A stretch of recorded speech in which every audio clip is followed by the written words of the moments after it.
Bonjour, c'est le moment idéal de l'année pour être généreux, pour offrir un peu de réconfort à nos amis. Et je vous propose aujourd'hui une recette qui est réconfort maximum, réconfort 101, je vous dirais, là.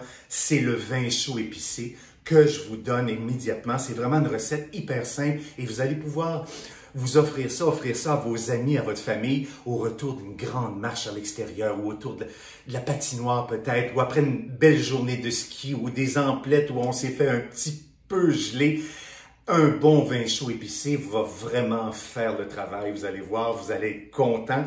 Il y a autant de recettes en fait sur l'Internet, sur les internets, comme on dit, que de sauce à spaghetti, je vous dirais, ou bon, écoutez, c'est très personnel. Moi, j'ai fait au fil des ans un ramassis des recettes qui me plaisent et je vous propose aujourd'hui la mienne.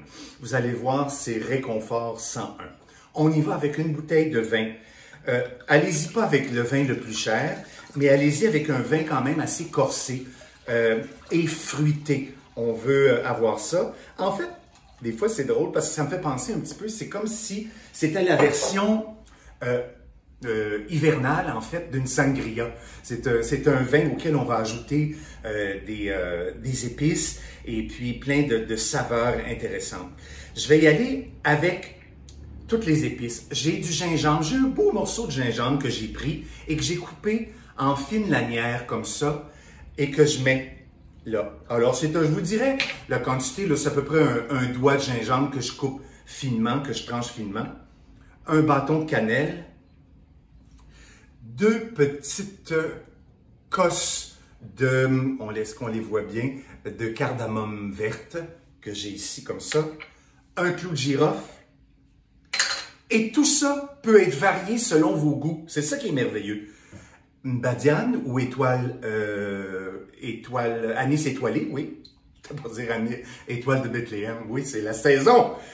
Ensuite de ça, on veut avoir le jus d'une orange, grosso modo, ou là c'est le temps, c'est en plein la période des clémentines. Faites le jus de quelques clémentines pour équivaloir à peu près au jus d'une orange, ça me donne à peu près ça.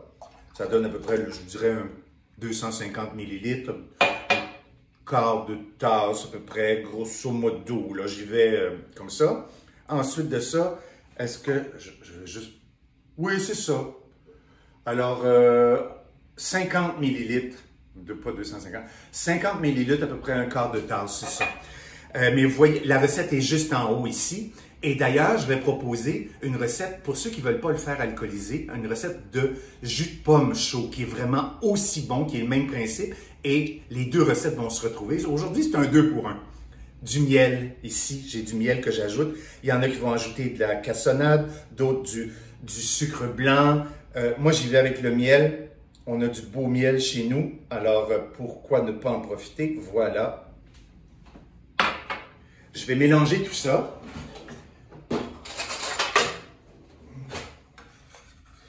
Et à ça, je vais ajouter aussi une pelure de mes clémentines au complet. Et voilà. On mélange tout ça, on apporte ça sur le feu et on monte à ébullition. Laissez-le, je vous dirais, à ébullition pendant à peu près 1 minute. Une minute et demie pour que tous les ingrédients fassent connaissance comme il faut, que tout se mélange bien. Et ensuite de ça, couvrez. Et puis là, ça peut attendre, bon, je vous dirais au moins 1 heure, mais ça pourrait attendre au moins une nuit, 24 heures. Et tout ça va infuser et vous allez avoir quelque chose d'hyper réconfortant. Alors, je fais bouillir ça et puis on se voit tout de suite après. Et voilà. Je l'ai amené à ébullition et comme je vous disais, ça a été à ébullition pendant une minute et demie à peu près. J'ai mis le couvercle et puis là, je laisse infuser. Mais je voulais vous montrer le résultat. Je vais m'en servir un petit verre. Je me prends une passoire en fait parce que je veux être sûr de ne pas retrouver... mais on pourrait aussi laisser faire puis avoir les épices dans notre verre aussi. C'est possible. Sans souci, je dépose ça là. Et là, c'est le parfum des agrumes, c'est le gingembre. la cannelle, l'anis étoilé, c'est d'un réconfort extraordinaire. Alors imaginez-vous autour d'un feu avec des amis ou de la famille. Je vous souhaite beaucoup de réconfort comme ça. En fait, je veux vous souhaiter une excellente période des fêtes et vous remercier en même temps parce que vous êtes, pour moi, mon réconfort à moi. Vos commentaires, vos questions, vos interrogations, c'est toujours formidable et toujours avec élégance et curiosité, ce qu'on apprécie énormément. Alors voilà, beaucoup de réconfort pour l'année qui vient, pour cette belle période entourée des vôtres. Au plaisir et merci beaucoup de nous suivre. Au revoir.